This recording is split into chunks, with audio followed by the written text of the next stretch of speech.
Сэлб дэд төвийн тендертэй холбоотойгоор нийслэлийн иргэдийн төлөөлөгчдийн хурлын төлөөлөгч Сэргэлэн Баатар болон Үнэнбаа Зөв номын дарга Мөнх сайхан нарын албан тушаалтнуудыг саатуулан шалгаж байгаа гэдэг мэдээлэл байгаа. Энэ талаар та мэдээлэл өгч.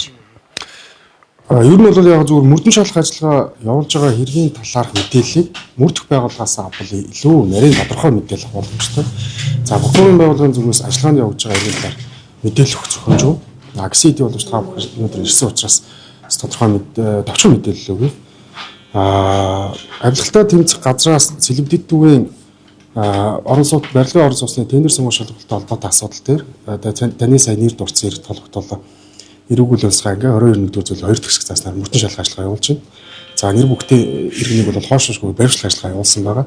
За нэгэнд одоо авилгалтай тэмцэх газраас мөрдөн шалгах ажиллагаа явуулж байгаа учраас эрүүгийн иргэний шийдвэрлэх заснаар илүү нарийн тодорхой мэдээлэл боломжтой. Нийслэлийн засаг даргын орлогч даваа далайн одоо орон байранд нэгжлэг хийгээд саатуулан шалгаж байгаа гэдэг мэдээлэл бас өнгөрсөн амралтын өдрүүл хэвлэлэндээ л ерөөсөөр бол гарлаа л да. Тэгэхээр энэ дээр бас та мэдээлэл өгөөч. За уг асуудалд эрүүгийн цагдаагийн албанаас эрүүгийн хуулийн тусгай ангийн 17 4-р зүйлийн 2-ын 1, за 18 6-р зүйлийн 1 тэгсгээр мөн л хэрэг бүртгэлтийн иргэний мөрдөн шалгах ажиллагаа явуулж байна.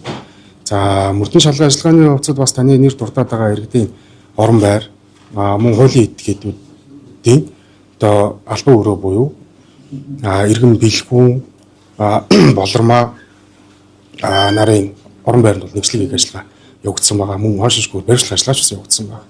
Тэгээ мөн л одоо энэ хэрэгт эрүүгийн цагдаагийн албанаас мөрдөн шалгах ажиллагаа явуулж байгаа учраас нарийн тодорхой мэдээлэх боломжгүй. Хотын орлогч даваа талыг яг ямар хэрэгт холбогдуулан шалгаж байгаа юм бол? Эрүүгийн түрүүнд дурдсан одоо эрүүгийн хуулийн тусгай ангийн 18 4-р зүйлийн 2-ын 1 буюу алтан чалын байдлаа ашиглаж завших. За 18 6-гийн 1 буюу мөнгө угаах гэмт эргээр эрүүгийн цагдаагийн албанаас эрэг бүртгэлтийн иргэний мөрдөн шалгах ажиллагаа